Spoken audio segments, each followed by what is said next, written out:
Hey, so this is day 32 of my 90 days challenge launching the Project Passions channel, and my name is Vladimir. So, if you remember from my last episode, I am filming a series of 3 episodes introducing 3 different techniques to help you let go of beliefs which don't serve you anymore. And in the first episode, which was yesterday, I spoke about a technique which I called making a movie, but it's got more scientific name, which it goes by, which is called scrambling. So basically, it's about reliving the situation which has caused a belief which doesn't serve, reliving that in your imagination, visualizing that, and then playing with that um, scene in your mind, introducing a character which makes you laugh. It might be a friend, it might be a comedian, and that basically helps to introduce that fun aspect into that situation which created the belief and kind of breaks that cycle. So if you want to know more, just watch that video. It's the one from before day 33. And today I'm going to talk about a different technique which is called Betdar. I call it fake it till you make it because it's pretty much that's what it is. And I first learned about this technique from Tony Robinson, which was a while back. And I kind of forgotten about that. But then a couple of weeks ago, I was on this course with Matt Sheffer, Victor Otto, and Aaron Doughty. And they spoke about this technique again. And I actually had a chance to practice that during certain exercises to experience its potency. So the technique is called Betdar, and it rests on the premise that the way we are in life, our behavior, the way we respond to things, actions we take, um, is basically linked to our feelings, thoughts, and is on a loop cycle, which is cause and effect cycle, which is called Betdar. So it starts with your beliefs, which leads to emotions, which leads to thoughts, which leads to aligned decision making, which then leads to actions. Actions produce results, which then reaffirm the beliefs where it all started from. And if, for example, you've got a belief that rain is bad, it's gloomy, it's sadness, that's basically how you then respond to the rainy day. So you've got a belief, it introduces the emotion of sadness, maybe apathy, then you've got thoughts which correspond to that, then you've got decisions, you make decisions which are aligned with those thoughts, maybe you decide not to do anything, just sit on the sofa and stay in melancholy. So that's your actions. Once decisions implemented, that's your actions. And then actions produce the results, which basically nothing, and they just reaffirm your beliefs that that's what a rainy day is about. It's about sadness. So, and obviously that's something that's a belief which don't really serve you because it puts you into that melancholical cycle of sadness and doing nothingness, and doesn't really help. Well, sometimes it might, but nevertheless. So the only way how to get out of this cycle and introduce new beliefs is basically to break it at the level of beliefs. Beliefs as such, and you might think differently, but I believe beliefs are acquired. They might be acquired consciously, they might be acquired unconsciously, they might be acquired in this life, and for those of you who believe in esoteric style, they might be brought into this life from past lives, so but still acquired one way or the other. And if that's the case, basically that's the capability of your physical mechanism, your body, your mind, to make a decision to acquire a belief. And it might be conscious decision or it might be unconscious decision.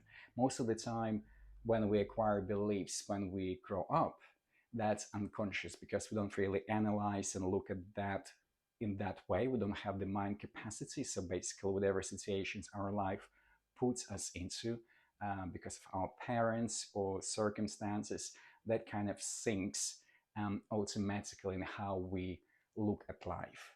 But nevertheless, it's still acquired. It still falls into that um, physical mechanism of our mind and body.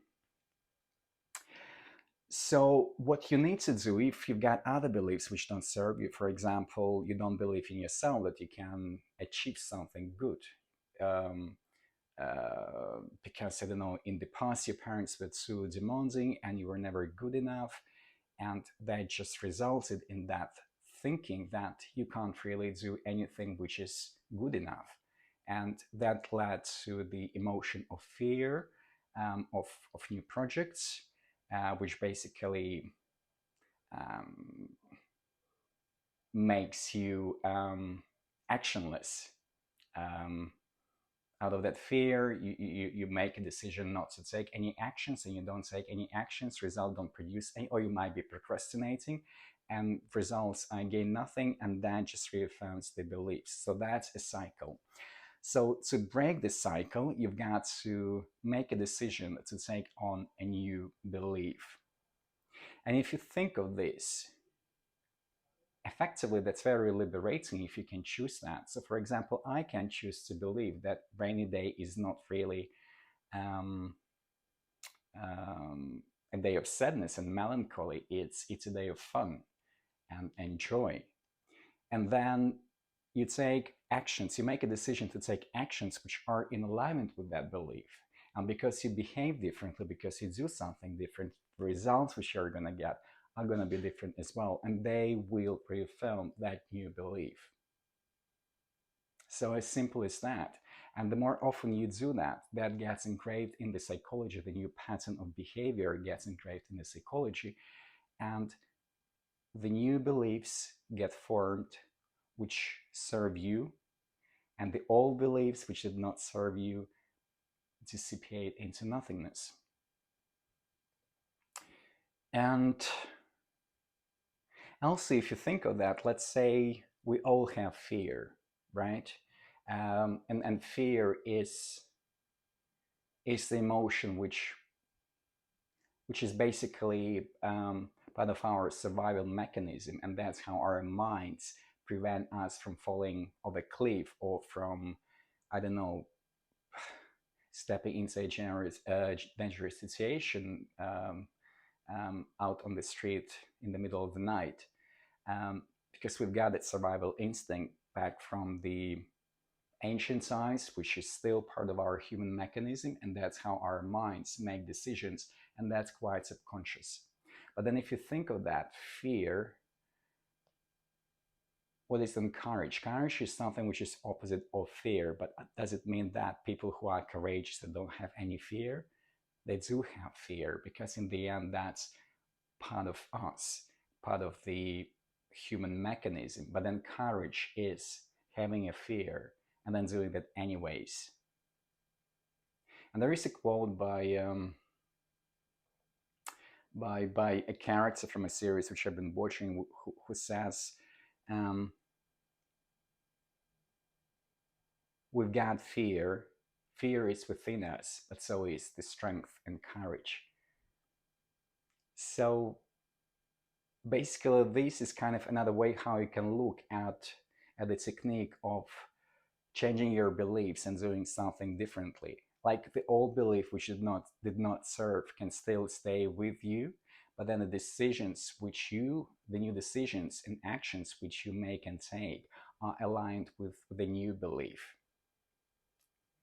while the old belief is still within you. So you believe in something else, but then you take actions which are in the contrary, which then reaffirms the new belief.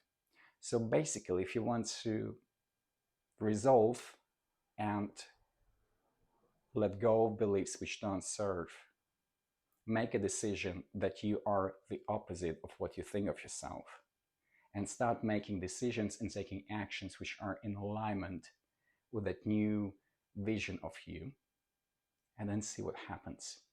So here we go. That's the Betdar technique. Thanks for watching. This was day number 32 of my challenge, and my name is Vladimir.